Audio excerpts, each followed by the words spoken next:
Good morning. I am so pleased to be here. Thank you so much for that kind introduction. Before, I'm thrilled, first of all, to be back here in Arkansas. It's one of my favorite places with some of my favorite people. It's from the Winthrop Rockefeller Foundation, of course, Charlotte. And so thank you. Thank you so much for having me. But before I talk about me or my book or anything, I'd like to sort of get a snapshot of who's in the room. How many of you may be single moms? Okay, how many of you might have been raised by single moms? How many of you work with single moms? Okay, that's just about everyone in the room. And so I just wanted to say that this book really is a love letter to single moms, because we oftentimes vilify, the term single moms is vilified in many ways. And as my son writes in the book, single moms are not America's burden, but in fact, America's backbone. And it wasn't until the politicization of the term back in the 60s that because when you think about it, single moms, you can be a single mom at any point in your life. Over 50% of kids who grow up in this country grow up in single-family homes at some point in their lives.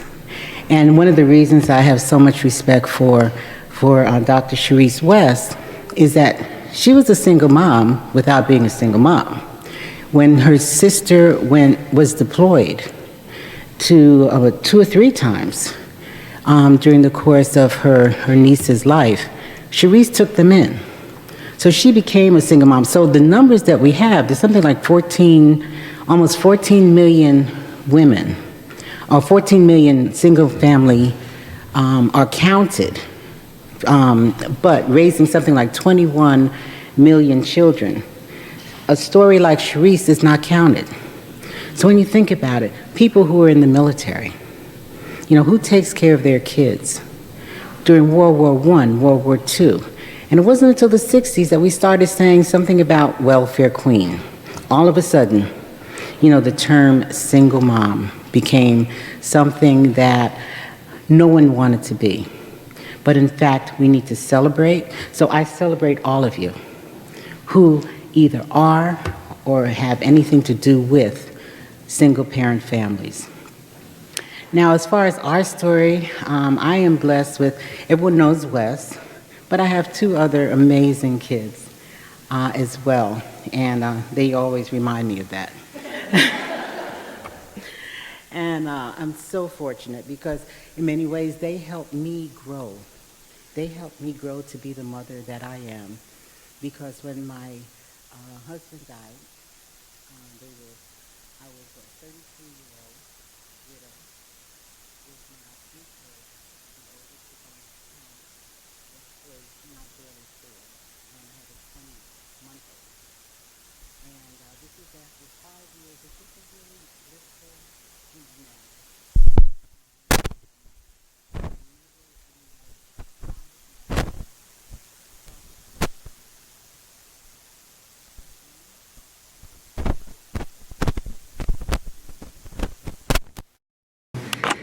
And the thing that really struck me was how I had to sort of lift myself up to come to the challenge of being that before I could really speak to my kids, give them the tips and the tools and the encouragement and the values that they needed.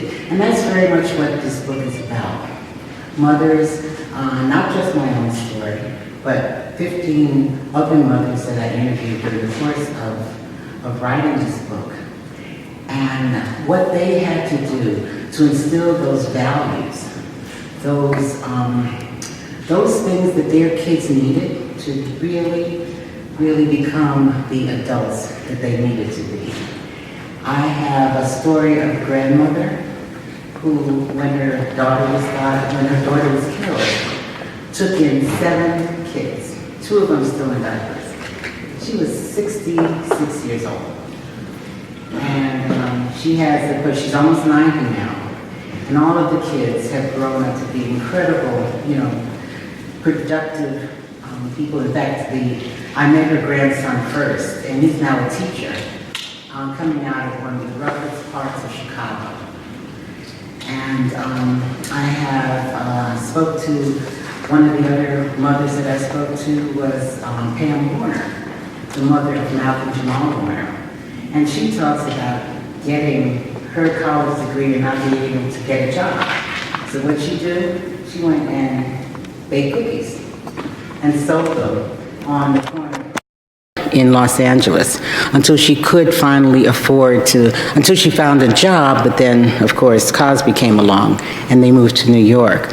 And now she's doing other work that she has been able to pull together because of her experiences as baking cookies. So what I wanted to really sort of show and convey during the course of this, in writing this book, is that part of the problem is that single moms are never really included in the conversation on what to do. They're always talked about, they are referenced about, but are they really, really included in the conversation? And I think once we include them in a conversation, we will find solutions to some of the thorny problems that we deal with. And we will find some permanent solutions to this whole issue of poverty, of whether or not our kids have the support that they need to grow to be the productive citizens that we, in fact, hope that they will be. Because once families are strong, communities will be strong. You cannot have a strong society without strong communities. So it really, our job is sort of starting local and with families to communities and finally to the nation. And I think part of the problem that we see now in our nation is a sort of a lack of value system. And I'm looking specifically to how do we treat other people? How do we do the things that we do without thinking this could be my child? And, or this could be my grandchild, or whatever the case may be. So transmitting those values as parents, I think is really, really key to where we can be, where we can find the promise, the true promise of America. But I really want to, we were talking about having questions. I would love to hear some of your thoughts. I mean, public policy in this space is so, so important. It's not the sort of the individual responsibility that we have as parents, but what are those public policy and practices that are really going to help families achieve the dream? So Skip wants to join me. Would love to have some questions from you about the book, about Wes. Yeah, he was a handful. Yeah, we'll have a conversation, so let's have it. So you might have comments to say. Yeah, Comments, I'll have a question. So in your research and in working with the single moms, what were their experiences with, or what percentage of them wound up homeless at some point in time? Or was that ever a factor with the single moms that you talked to? Yeah, there were several single moms who found themselves homeless. The ones who actually could make it had family. And that's where I think the public policy piece comes in, because what happens when you don't have family who can step in? You then, and I don't think it's a secret, but she's not in the book, but she is a friend. Jackie Bezos was homeless at one point, and we see where she is now. So, it's, having those policies in place where we can find, where people can find hope. And a lot of it is hope. You hope as a parent that things can get better, and you can then pass on that hope to your child. So, but if there's nothing there, that's when you really get, sort of, well, what do I do? What do I do? And one of the programs that I love, and I'm not sure, several years ago you had it specifically for single moms. Single parents? You still have it? Oh, wow. It's an amazing program, because one of the research finds if single parents can work alongside with their children, both will benefit. Sort of that two-generation approach. And so I find stories that I put on my website. There is a mother who just graduated from law school this year with 5 kids, and they work together. And all 5 of them, you see the picture of the 5, I did it, we did it. And those are the kinds of things, that we can look to, that, that if we, and you asked specifically about homelessness, if we as a community can embrace those families and public policies are in place, then there's no need for a family to be homeless. Thank you, Joy. Thank you for blessing us with this wonderful book and gifting us with your knowledge around how you really make it work. Just because I know you and I know your lovely spirit, you talk a bit about your extended family and how you went to them and how they helped pull together the networks and the supports that you needed during that time. So I was wondering if you could expound on that a little bit, about what it takes to reach out knowing that you need the help and what that meant for your journey. Thank you.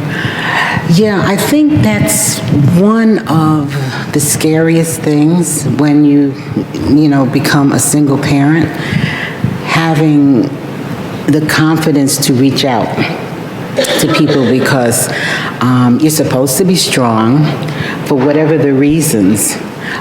You've left, people may be judgmental why you're single or whatever. So being able to sort of put aside those fears and reach out to extended family and friends, but also that friend or family being able to embrace you in a way that, again, is non-judgmental. Okay, let's figure it out. How can I help? So, and then being able to accept that help in a way that is affirming, and where people don't lose their dignity. Because it's tough. I mean, we've raised kids. It's tough. It's hard. And, but having that ability to get a respite every now and then from your kids, having the ability to, and I talk about my mom, who is, at this point, 91 years old, and now she lives with me. So the tables have really, sort of turned. But I always think about those times when she would say, okay, you need a break, take this time and, go away for a couple days. And what I eventually did, as opposed to, when you start working full time, you can't take days and, unless you're on vacation. I have something called a triangle day, where I just get off the grid, and I go from my bed to the bathroom to the kitchen, and I do that all day long. And again, I know that everyone can't do that, but we as a community, that extended family, can say to a mom, let me take the kids for a couple hours, and you do something that you really want to do, and so you can refresh and revive yourself.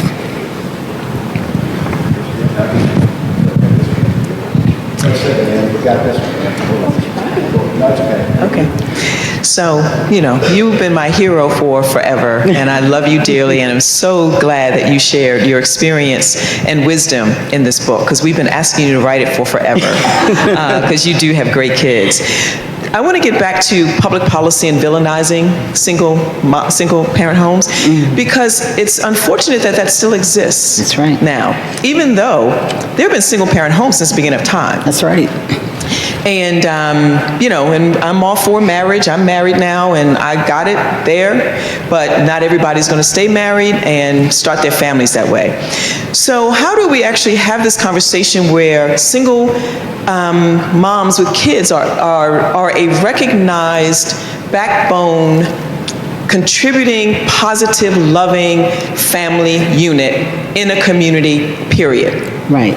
Well, that is a great question, because what we have to do is to start sharing those stories of successful single parent families, and with the same frequency that we share the other stories. Whenever, and I assume that it's here, whenever I see a story, let's say in Baltimore, if something happens bad, you'll see so-and-so did this and that. In the second paragraph, it says, so-and-so from a single-parent family.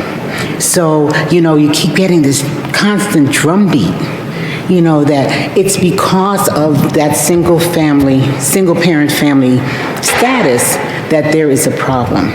We need to get stories in the other way. And I think it's starting to happen in terms of popular culture.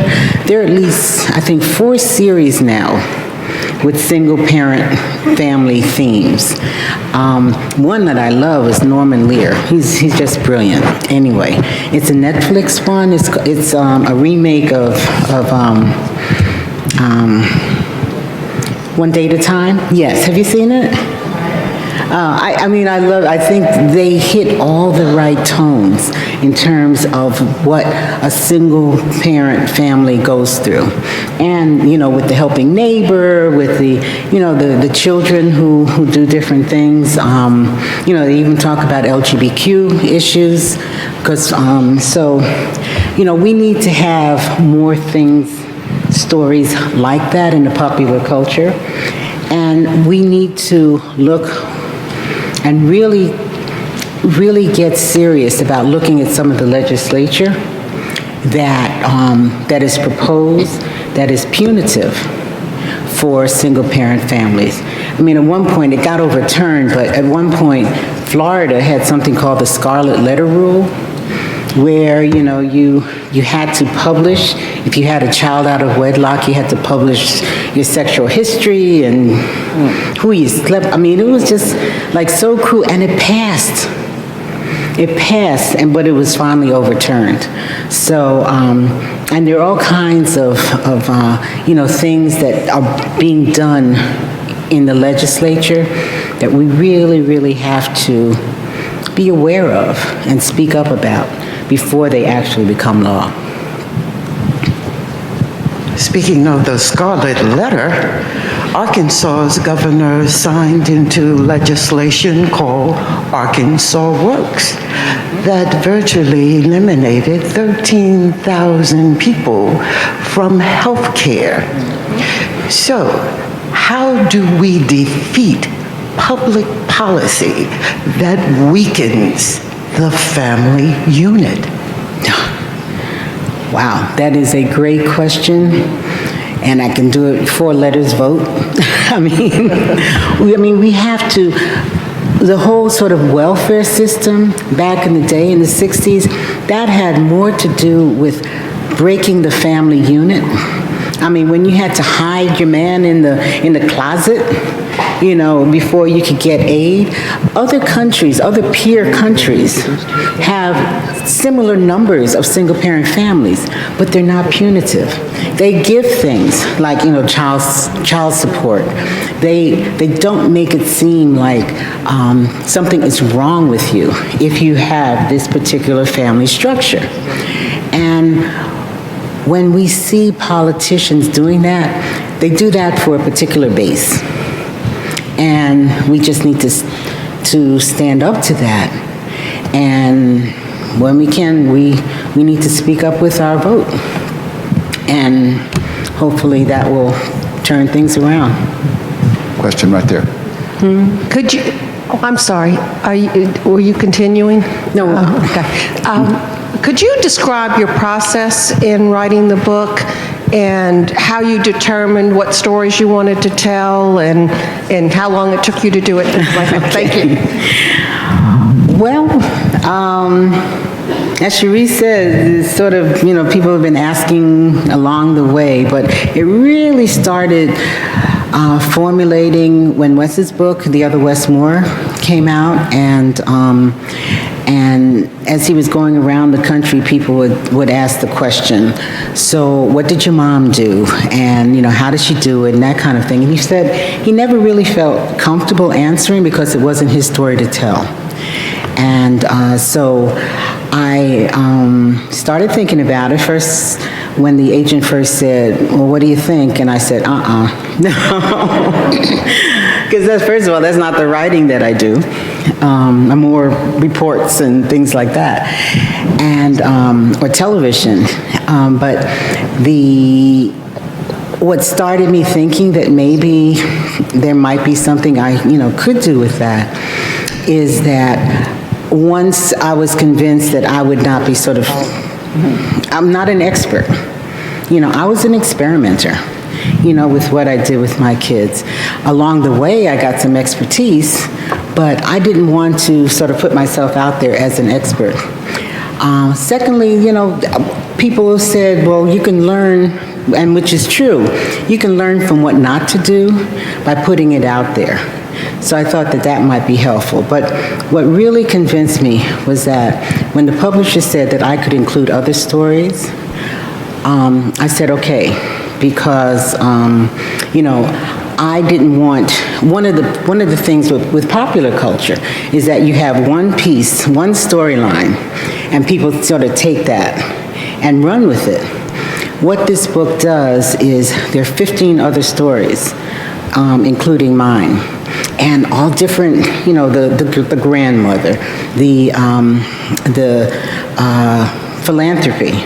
This story about philanthropy, there's a military piece. So once I did, they said I could do that, then I said okay. And so I wanted to paint this sort of mosaic of different experiences, and all of the outcomes are pretty much the same, but the experiences are different. And I wanted to show that regardless of what the circumstance is, there can be hope, and people can get, can raise their kids. Thank you.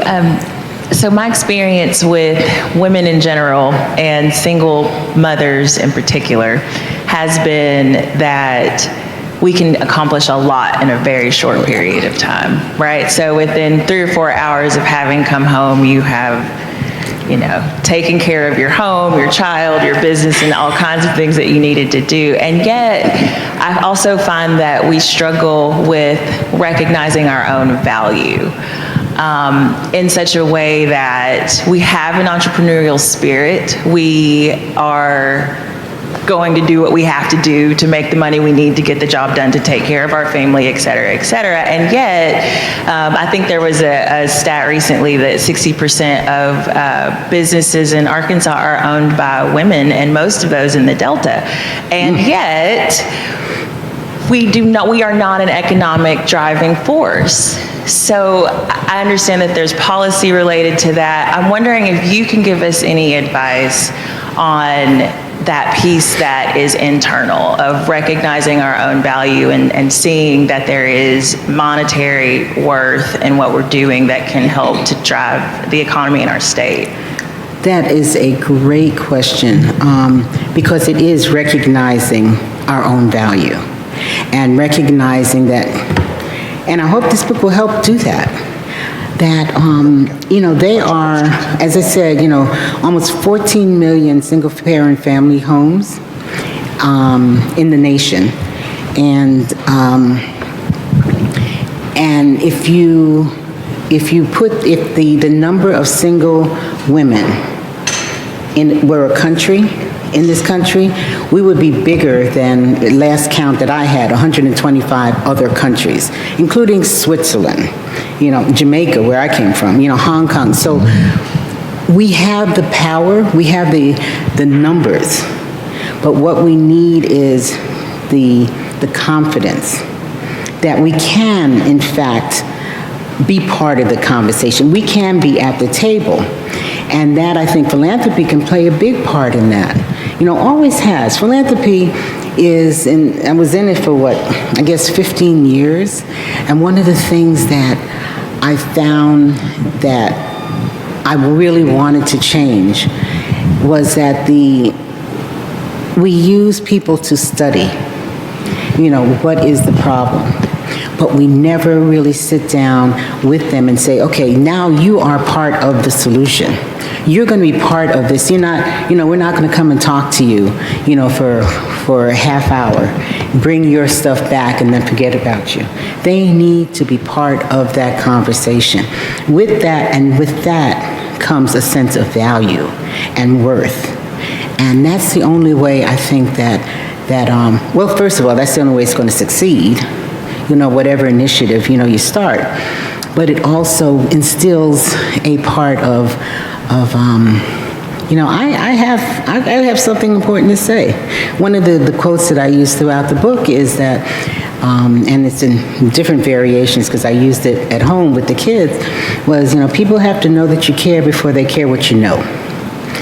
And, once people understand that I care about your opinion, I care who you are, and we are a team in this, then they will get that sense of value, and in fact, they will then be able to be part, to have that sense, that feeling that they're worth it. There's a question in the back table, like she's had her hand up for a long time. In my experience, shame is a big thing for single mothers. My own mother, I know I watched her do everything, like just work herself to the bone because she was too ashamed to ask for help. Mm-hmm. And I think we see this in public policy. We see it just in our society in general. And you've touched on that. I'm wondering, what do you think people who are not single mothers can do to help kind of break this cycle of shame for single motherhood?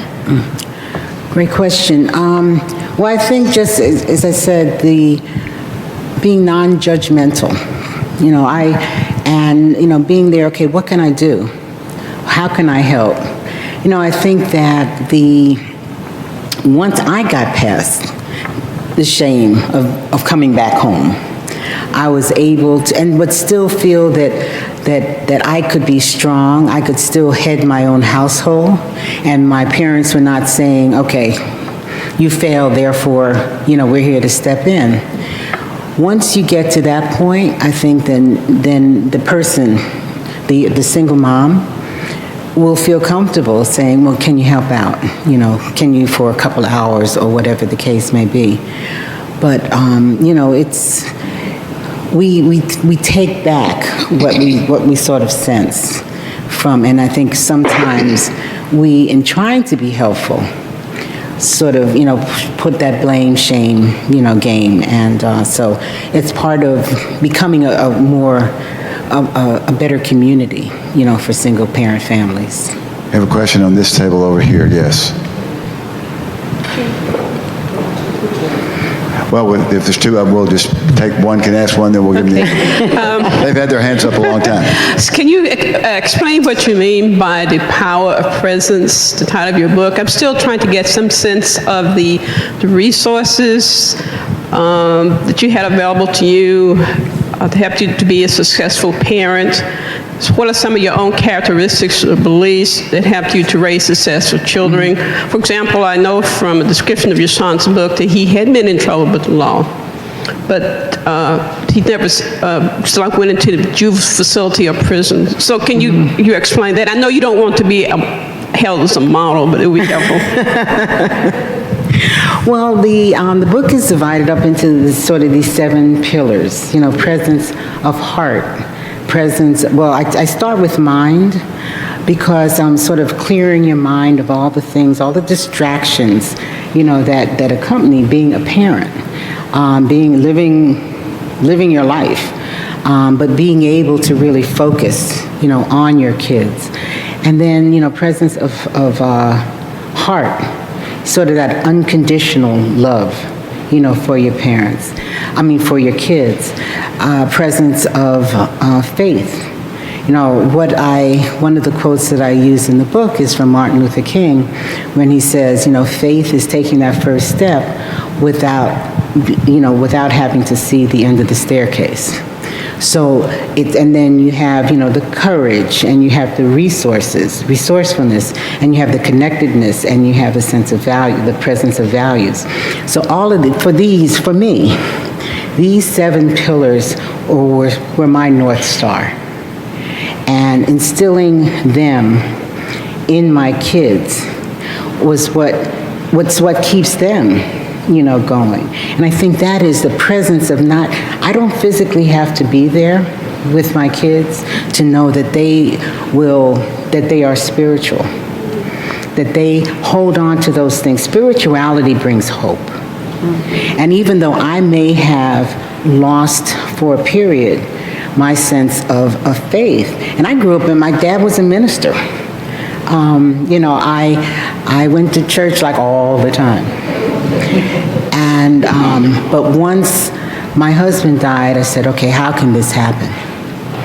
And I lost track of my faith, but I knew my kids needed to have that spiritual base. So my parents were there to help me along the way. There's another story that I use in the book where this mother her husband was a firefighter, and he was one of the first responders in 9/11, and he was lost. And she came from a very Catholic, Irish Catholic family, and she said the thing that got her was when people started saying he's in a better place. And, she said she couldn't take it. How can you say that? His place was at home. His place was with his kids. They had just had a set of twins. And so, these are the things, but she was able to, his parents said, okay, it's okay. You don't have to go to church. We will take the kids. You've taught them how to pray. We will take them to the physical building. Very non-judgmental. And the kids are wonderful. Now, one's a nurse at Sloan Kettering in New York City. So these are the things that guided me. And that's what I don't know if that answers your question, what presence means to me. Hello, Ms. Moore. Hi, how are you? I am just in awe sitting here because I read your book many, many years ago, and it just resonated with me. And I'm here today with some of the sisters of my book club, and we read the other Wes Moore. I have 2 questions, but I'll make it short. They're really short, though. In your book, is there a particular portion of the book that when you wrote it, you felt like, this is the message that I truly want to convey to single mothers, and you felt like I really nabbed the message? And the other question is, the other Wes Moore, I'm curious, what is he up to now? Okay. Well, actually, if I could read the book, I will read the passage for your first part of your question. Should we, can you, that my book there, yeah. And as for Wes, he and his family thank you so much. He and his family currently live in Baltimore. And he started a nonprofit, Bridge EDU, which provided a pathway for kids who are struggling in college, because that first year is so critical, and so many kids fall out, and as I said, they leave without a degree, but with a mountain of debt. So they're trying to change that trajectory. And he, after 2 years, he was sought out and offered the position of CEO of the Robin Hood Foundation, which is the largest, one of the largest poverty-fighting foundations in the country. So that's what he's doing now. He's been there for about 2 years. What about the other Wes Moore? What's he? Do we know? Yeah, he is serving out the rest of his life in prison without the possibility of parole. So, but he is trying, and one of the reasons he felt that it was a good idea for Wes, my Wes, to write the book, is that he said he never had done anything positive in his life. But if sharing his story would dissuade other kids from the path where he took, then it was worth it. Great. Yes, ma'am. You had a question over here. Oh, she's going to read it. I'm sorry. Yeah. This, I think, this part right here, I think, answers that question. But first I want to read the Lakota prayer. One of the stories that really impacted me was of a Native American woman from Colorado, who I met through my work with the Casey Foundation. And even though I knew, intellectually, I know the story of Native Americans, to actually see the impact that it had on her life and the fact that mothers, no matter what you did, their kids were taken away from them. They knew it. You had a kid, you know that at some point they were going to be taken away and put in a school, and stripped of their culture, stripped of their name, stripped of, just stripped of who they are. And I said, okay, I probably drink and have all kinds of mental problems myself, if that were the case. And so through her, I found this poem, and it says, and this, I think is what I'm hoping, sort of the state we can finally get to when it comes to single parenthood. And it says, Wankan Tanka, great mystery, teach me how to trust my heart, my mind, my intuition, my inner knowing, the senses of my body, and the blessings of my spirit.